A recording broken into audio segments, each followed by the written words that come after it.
Hello once again a very good morning all of you. आज हम लोग application of derivative में increasing and decreasing function के बारे में पढ़ेंगे। ये आपका लेक्चर 1 है, ठीक है। इस फंक्शन को मोनोटोनिक फंक्शन भी कहा जाता है। मोनोटोनिक फंक्शन का मतलब है या तो इंक्रीजिंग या तो डिक्रीजिंग, ठीक है। दोनों का एक साथ नाम बोला जाता है मोनोटोनिक फंक्शन, ठीक है। चलिए डिस्कस करते हैं। Let us discuss first increasing and decreasing sequence. इसको समझाने के लिए सबसे पहले मैं चाहता हूं आपको इंक्रीजिंग और डिक्रीजिंग सीक्वेंस की जानकारी दूं, ठीक है, क्योंकि इससे बड़ा इजी से आप समझ जाओगे। सीक्वेंस क्या होता है? एक ऐसा पैटर्न होता है जिसके अनुसार हमारा कोई नंबर्स आगे बढ़ता है या तो पीछे घटता है, ठीक है। तो चलिए, जैसे लिखा है मैंने 1 3 6 9 12। आप बड़ा आसानी से बता सकते हो अगला नंबर क्या होने वाला है। देखिए, फर्स्ट बार में 2 बढ़ा, उसके बाद 3, फिर 3, फिर 3 बढ़ते गया। आप क्लियरली बता सकते हो यहाँ 15 होने वाला है, ठीक है। तो यहाँ ध्यान से देखिए, ये बढ़ रहा है ना, तो ये हुआ इंक्रीजिंग फंक्शन, ठीक है। कैसा हुआ? Increasing function. सेकंड वाले को देखिए, 1 3, फिर 3, फिर 6, फिर 9। अगला क्या होगा आप बता सकते हो? ये भी इंक्रीजिंग है, लेकिन ठहरिए, यहां मैंने एक वर्ड यूज किया है स्ट्रिक्टली, लेकिन इसमें यूज नहीं किया। ये स्ट्रिक्टली का क्या मतलब है? स्ट्रिक्टली का मतलब है कड़ाई के साथ। तो कड़ाई के साथ कहने का मतलब है, इस वाले सीक्वेंस में देखिए, हर एक टर्म का पिछला टर्म वो छोटा है उस टर्म से। जैसे 3 से छोटा है ये वाला, 6 से छोटा है 3, 9 से छोटा है 6, 12 से छोटा है 9, ठीक है। मतलब यदि मैं इसका नाम रखूं, पहला टर्म, ये दूसरा टर्म, तीसरा टर्म, चौथा टर्म, तो कहने का मतलब एनवा टर्म से पहले वाला टर्म जो है वो छोटा हो रहा है, ठीक है, कड़ाई के साथ। लेकिन सेकंड वाले सीक्वेंस में ऐसा नहीं है। तीसरा टर्म और दूसरा टर्म दोनों बराबर है, लेकिन बढ़ तो रहा है, छोटा तो नहीं है। इसलिए इसे हम लोग कहेंगे बढ़ रहा है, लेकिन कड़ाई के साथ नहीं बढ़ रहा है। ये थोड़ा ढील भी दे रहा है कि नहीं। एक बार एक सपोज एक आदमी चलना स्टार्ट किया, अचानक 1 से 3 पे पहुंच गया, लेकिन 3 पर ही वो कुछ दूर चलता रहा, उसके बाद फिर छठे नंबर पे गया, ठीक है, फिर 9 पे गया। मतलब वो ये कड़ाई के साथ बढ़ नहीं रहा है, ठीक है। लेकिन इसमें तो हर स्टेप पे बढ़ रहा है। वो पहला के बाद 3 हो गया, ठीक है, यहाँ 2 ही छलांग लगाया, लेकिन यहाँ 3 छलांग लगाया, 3 छलांग, ऐसे ही करके वो बढ़ते गया आगे, ठीक है। लेकिन इसमें थोड़ा सा आराम भी कर लिया वो। ये कड़ाई के साथ नहीं बढ़ रहा है और ये कड़ाई के साथ बढ़ रहा है, ठीक है। थर्ड नंबर देखिए, 1 से 3 पे गया, 3 से वापस 2 पे आ गया, फिर 5 पे गया, फिर 4 पे आया। ये घट और बढ़ दोनों हो रहा है यहाँ, ठीक है। आप एग्जैक्ट नहीं बता सकते हो यहाँ घटेगा कि बढ़ेगा, क्या होगा, या बता भी सकते हो तो कोई बात नहीं, लेकिन ये इसमें घटना और बढ़ना दोनों है। तो बता दे, जिसमें घटना और बढ़ना दोनों होगा उसको कहते हैं वो ना तो घट रहा है ना तो बढ़ रहा है। कहने का मतलब नाइदर इंक्रीजिंग नॉर डिक्रीजिंग। इसको ऐसे ही हम लोग क्लासिफाई करते हैं, ठीक है। एक और लास्ट, 12 9 6। क्लियर, आप देख रहे हैं कि ये घटते क्रम में जा रहा है। अगला पक्का 3 होने वाला है, ठीक है। और ये स्ट्रिक्टली एकदम घट रहा है कड़ाई के साथ, ठीक है। तो स्ट्रिक्टली डिक्रीजिंग, ठीक है। समझ में आई बात?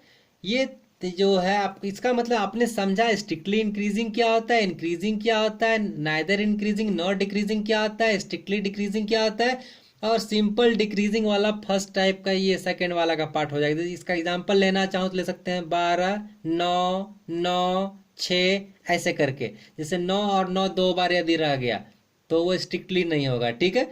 मोटा मोटी आप समझ पाए होंगे। इस सीक्वेंस से मैंने आपको बस समझाना चाहा कि वो स्ट्रिक्टली और इंक्रीजिंग और इंक्रीजिंग में क्या डिफरेंस है, बस इतना सा, ठीक है। और घटते बढ़ते तो सब कोई जानता है कि घटते क्रम में कौन और बढ़ते क्रम में कौन है, ठीक है। चलिए, इसका जो डेफिनेशन है वो डेफिनेशन क्लियर कराऊं, जस्ट इसलिए कि सपोज एग्जाम में आएगा तो आपको एग्जाम में ये वाला काम नहीं, आपको एग्जाम में ये काम आएगा, ठीक है। चलिए, डेफिनेशन क्या है? A function F X on A B, ये ओपन इंटरवल है। आपको ओपन इंटरवल समझाया गया है मैक्सिमम मिनिमम वाले लेक्चर में, ठीक है, कि ओपन इंटरवल क्या होता है। ओपन इंटरवल में इंड पॉइंट्स को लीव कर देते हैं, छोड़ देते हैं, ठीक है। चलिए, तो अब बात करें, a function F X on open interval A B is strictly increasing if x1 less than x2 implies f x1 less than f x2। देखिए, x1 यदि छोटा हुआ x2 से और यहाँ भी यही छोटा वाला साइन ही रह गया f(x1) लेस देन f(x2) तो स्ट्रिक्टली इंक्रीजिंग। और इसका ठीक उल्टा डिक्रीजिंग में, यहाँ लेस देन है और यहाँ यदि ग्रेटर बन जाए, मतलब ये साइन बदल जाए, ठीक है, तो वो हो जाएगा डिक्रीजिंग। देखिए यहाँ, and strictly decreasing if x1 less than x2 implies कीजिए f(x1) ग्रेटर देन f(x2)। यहाँ लेस था, यहाँ ग्रेटर बन गया, ठीक है, तो वो हो गया स्ट्रिक्टली डिक्रीजिंग। आप कहेंगे क्या हमेशा लेस ही लेके चलेंगे? कोई जरूरी नहीं है। x1 greater than x2 implies f(x1) greater than f(x2), फिर भी वो इंक्रीजिंग होगा, मतलब ये साइन और ये साइन सेम रहना चाहिए, ठीक है, तो वो हमेशा इंक्रीजिंग होगा। स्ट्रिक्टली इंक्रीजिंग के लिए ये साइन लेस देन होगा। यदि इसमें आप ये इक्वलिटी भी लगा देंगे, इक्वल साइन भी, तो वो स्ट्रिक्टली वर्ड हट जाएगा, ठीक है। और स्ट्रिक्टली डिक्रीजिंग में क्या हो जाएगा, ये दोनों साइन उल्टा पुल्टा हो जाएगा। यहाँ यदि आप लेस लेके चले तो यहाँ ग्रेटर हो जाएगा, यहाँ यदि ग्रेटर लेके चलिएगा तो यहाँ लेस हो जाएगा, ठीक है। ऐसा यदि मिल जाएगा तो वो स्ट्रिक्टली डिक्रीजिंग या सिंपल डिक्रीजिंग में जाएगा। सिंपल डिक्रीजिंग में कब जाएगा? इक्वलिटी साइन यहाँ यदि लगा दीजिएगा तो, ठीक है। चलिए क्वेश्चन से डिस्कस करें हम लोग। Check monotonicity. मोनोटोनिसिटी का मतलब वही है, आप चेक कीजिए इंक्रीजिंग और डिक्रीजिंग, ठीक है, ऑफ पहला फंक्शन f(x) = 2x + 3, दूसरा f(x) = -3x + 5 on real number r। Real number का मतलब होता है -∞ से +∞ तक, ठीक है। चलिए स्टार्ट करें solution 1। Let x1, x2 belongs to r।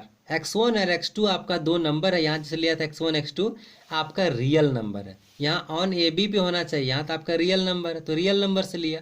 तो चलिए, तो पहला स्टेप ये वाला x1 less than x2, x1 less than x2 लिया।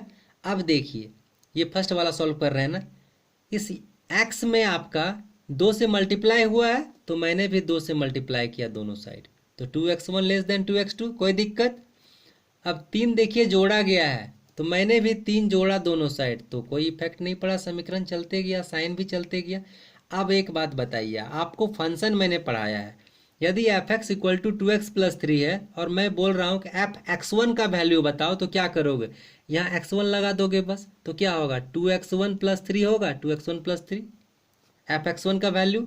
मैं बोलूँगा मुझे f(x2) का वैल्यू बताओ, तो यहाँ x2 करोगे तो यहाँ x2 कर दोगे, 2x2 + 3। देखिए यही चीज़ तो यहाँ आया है, 2x1 + 3, मतलब इसके जगह पर लिख सकते हैं f(x1) और 2x2 + 3 इसके जगह पर लिख सकते हैं f(x2)। देखिए यही तो, वही तो आपने अभी तक जस्ट बताया, ठीक है। अब देखिए यहाँ लेस देन साइन, यहाँ भी लेस देन साइन, मतलब सेम साइन मिल रहा है, और सेम साइन होने वाले में स्ट्रिक्टली इंक्रीजिंग, ठीक है। तो हैंस स्ट्रिक्टली इंक्रीजिंग, एस मतलब स्ट्रिक्टली यूज कर लिया, ठीक है, इंक्रीजिंग।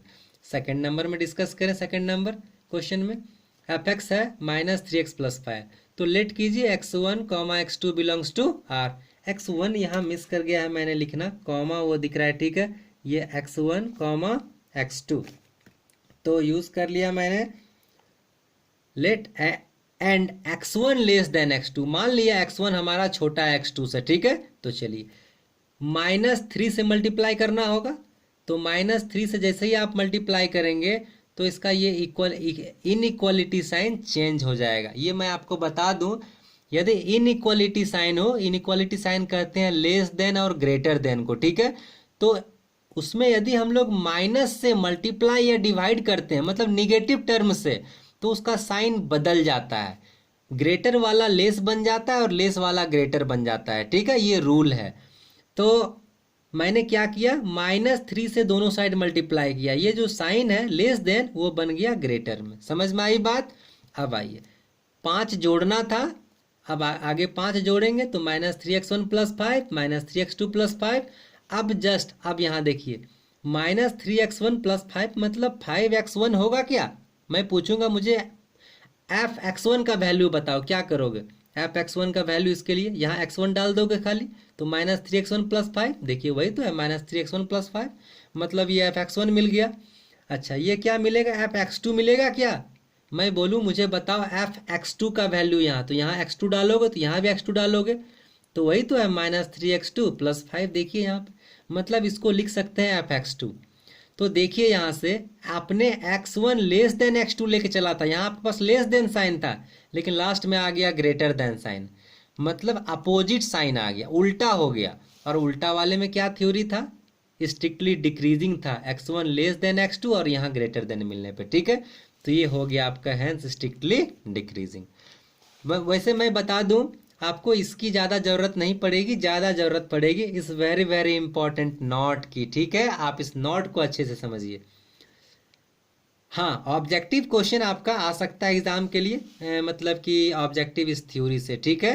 ये जो थ्योरी लिखाया है आपको मैंने, नॉट क्या इंपॉर्टेंट, क्योंकि हम लोग पढ़ रहे हैं एप्लीकेशन ऑफ डेरिवेटिव, अभी तक तो डिफरेंशिएशन का यूज ही नहीं दिखा, अब डिफरेंशिएशन का यूज दिखेगा। If F dash X greater than zero, मतलब एफ डैश एक्स का वैल्यू यदि जीरो से बड़ा हो जाए, एक्स का वैल्यू इस इंटरवल पे लेंगे तो एफ एक्स इंक्रीजिंग होगा, स्ट्रिक्टली इंक्रीजिंग, यहाँ ग्रेटर देन जीरो हुआ तो। और यदि इक्वलिटी भी लगा देंगे तो स्ट्रिक्टली वर्ड नहीं होगा, सीधे इंक्रीजिंग फंक्शन, ठीक है। तो यहाँ दो बात लिखी है मैंने, F dash X greater than zero तब क्या होगा, स्ट्रिक्टली इंक्रीजिंग, और यदि F dash x less than zero तब एफ एक्स क्या होगा, स्ट्रिक्टली डिक्रीजिंग, ठीक है। ये दो नोट आप इंपॉर्टेंट, आप इसे याद रखेंगे। फिर से मैं समझा रहा हूँ, एफ डैश एक्स यदि ग्रेटर देन जीरो तो स्ट्रिक्टली इंक्रीजिंग, और F dash x less than zero तो स्ट्रिक्टली डिक्रीजिंग। चलिए यूज करते हैं क्वेश्चन में, तब ज़्यादा क्लियर होगा। क्वेश्चन नंबर 2 है आपका, फर्स्ट तो ऊपर डिस्कस किया, चेक इंक्रीजिंग और डिक्रीजिंग ऑन आर, फिर से रियल नंबर है, माइनस इन्फिनिटी से इन्फिनिटी, ठीक है। चलिए चेक करें, 4f(x) इक्वल टू ये फंक्शन है, तो सबसे पहले क्या करें ना, डिफ्रेंशिएट कीजिए, एक नंबर आपको ऐसे ही मिल जाएगा एग्जाम में, f(x) लिखिए और डिफ्रेंशिएट कर दीजिए एक टर्म। सबसे पहले पावर फार्मूला क्या लिखते हैं, 3 लिख दिया इधर और एक पावर घटा के लिख दिया x²। उसके बाद एफ डैश एक्स का मतलब है differentiation with respect to x, आपका वेरिएबल x है, तो x के लिए क्या हो जाएगा, dx बटा dx 1 होगा, तो 1 लिखना जरूरत नहीं है, ठीक है।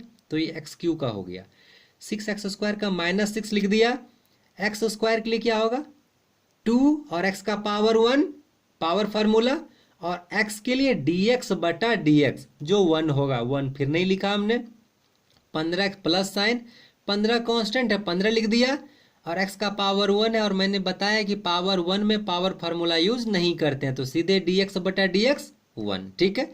अच्छा 20 ये कांस्टेंट है, कांस्टेंट का डेरिवेटिव 0, इसके साथ कोई वेरिएबल नहीं है इसीलिए 0, नहीं तो 0 नहीं होता, ठीक है। चलिए अब यदि कुछ कॉमन निकलता है तो कॉमन निकालिए, कॉमन देखिए 3 कॉमन है, तो 3 कॉमन ले लिए, x² - 4x + 5। अब कैसे डिसाइड करोगे कि ये ग्रेटर देन 0 है या लेस देन 0 है, तो आपको मैंने पढ़ाया है मैक्सिमा मिनिमा का पहला लेक्चर में, ठीक है। मैंने वहाँ इस टाइप का एक क्वेश्चन दिया था, उसमें चेक किया था कैसे इसको स्क्वायरिंग करके मैक्सिमम या मिनिमम चेक करते हैं, उससे हम लोग वही थ्योरी मैं आपको यहाँ भी जस्ट बता रहा हूँ, ठीक है। मैं चाहता हूँ इसको मैं स्क्वायर बना लूँ, स्क्वायर मतलब वर्ग बना लूँ, वर्ग का तो यही 2 फार्मूला है आपके पास, या तो a + b का whole square, a² + 2ab + b², या तो a - b का whole square, a² - 2ab + b²। तो चलिए बनाते हैं, ये जो -4x दिख रहा है ना, यही बता रहा है या तो a + b का बनेगा या a - b का बनेगा, तो ये a - b का होल स्क्वायर में बनने वाला है, ठीक है। चलिए बनाते हैं, 3 तो बाहर है, ब्रैकेट लगा दिया, x² को समझिए a², तो a² हो गया मतलब x²। अच्छा तो ये पहला लिखा a², उसके बाद क्या लिखते हैं माइनस साइन, तो माइनस है ऑटोमेटिक यहाँ, 2, तो देखिए मैंने भी 2 लिख दिया। उसके बाद क्या है a का वैल्यू देखिए, जिसका स्क्वायर है वही ना a है, तो यहाँ मेरा स्क्वायर क्या है x² ना, मतलब a का वैल्यू है मेरा x, ठीक है। तो क्या होगा 2a, तो -2a का वैल्यू देखिए क्या है x, लिख दिया।